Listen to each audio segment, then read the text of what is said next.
anak-anak siswa dan siswi 11 AKL dan 11 BDB, sampean bisa membuka LKS halaman 16 yang kemarin sempat saya tugaskan kepada sampean, yaitu pada item nomor 3 kelanjutannya kemarin, yaitu yang tertulis jarak antara titik dengan bidang. Di situ kalian diberikan gambaran. Perhatikan gambar berikut, silakan kalian perhatikan. Ada bidang namanya bidang alfa, kemudian ada titik namanya titik A. Dan yang digaris dari titik A ke bidang alfa, ya, tegak lurus. Kita diberi penjelasan, gambar di samping merupakan sebuah titik A dan bidang alfa. Jarak titik A ke bidang alfa dapat dicari dengan menghubungkan titik A secara tegak lurus dengan bidang alfa. Jadi untuk menghitung, kalau sudah titiknya, tambahkan garis yang menghubungkan antara titik A dengan bidang yang dimaksud. Kemudian bidang itu dengan garis posisinya adalah saling tegak lurus. Kalian bisa perhatikan satu persatu dari mengamati tabel. Nomor 1, bangun ruang berbentuk kubus, namanya A, B, C, D, E, F, G, H. Keterangan ada 2 yang diambil, yaitu panjang ruas garis BC. Sampai tunjuk pakai jari, BC ruas garis, ya, merupakan jarak antara titik B dengan bidang DCGH. Sampai tunjuk dengan jari sampean, DCGH. Berarti BC, panjang ruas garis BC itu adalah menyatakan jarak titik B ke bidang DCGH. Kemudian yang kedua, coba lihat panjang ruas garis CD, tunjuk pakai jari, CD merupakan jarak antara titik C ke bidang, kita lihat, A, D, H, I. Saya ulang, ruas garis CD. Oke, ini kalau kita lihat rusuk dari kubus CD. CD ini rusuk. Nah, itu merupakan jarak antara titik C dengan bidang A, D, H, I. Sampai bisa menentukan yang lain. Misalkan jarak titik AD, ya, ruas garis AD itu berarti menentukan jarak titik A ke bidang C, D, G, H. Boleh. Oke. Nah, sampai bisa mencari yang lain. Ini sekedar contoh. Kemudian gambar nomor 2, sampai lihat.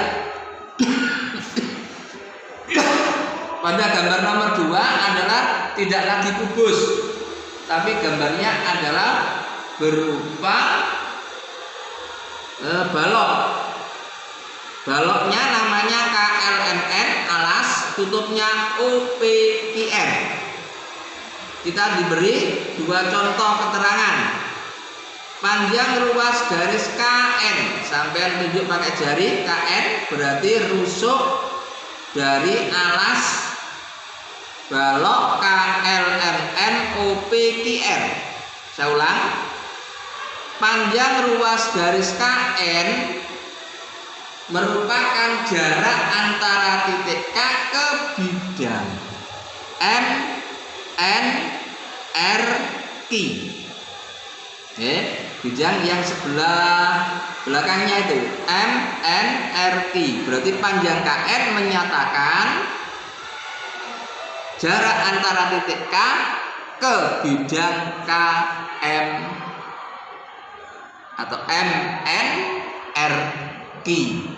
Kemudian dikasih contoh yang kedua, panjang ruas garis OP. Coba OP adalah tutup salah satu ruas garis atau yang kita sebut dengan yang ada pada sisi tutup, yaitu ruas garis ada pada sisi tutup. OP merupakan jarak antara titik O dengan bidang yang dimaksud L, M, IP. Berarti LM, LM, IP. Sekali lagi OP, ya. OP rusuknya ini OP adalah sebagai jarak antara titik O pada bidang LM, PQ. Nah, andaikan sekarang kita mengambil, misalnya kita mengambil NM, NM itu sama halnya bisa dikatakan menunjukkan jarak antara titik N dengan bidang LM, PQ juga. LM, PQ atau LM, KP. Sekarang kita lihat yang ketiga, sama ini kita balok ya, nomor 3, balok ruangnya balok. Jadi kita contoh panjang ruas garis HE merupakan jarak antara titik H dengan bidang ABFE.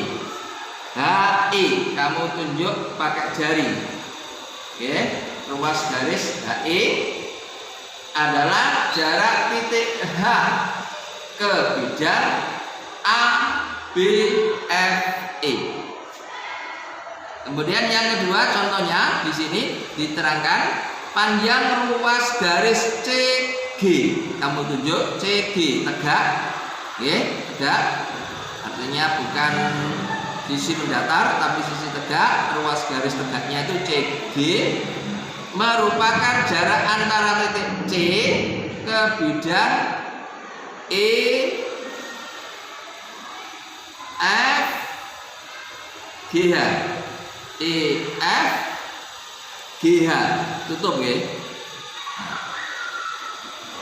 CG, EF, GH.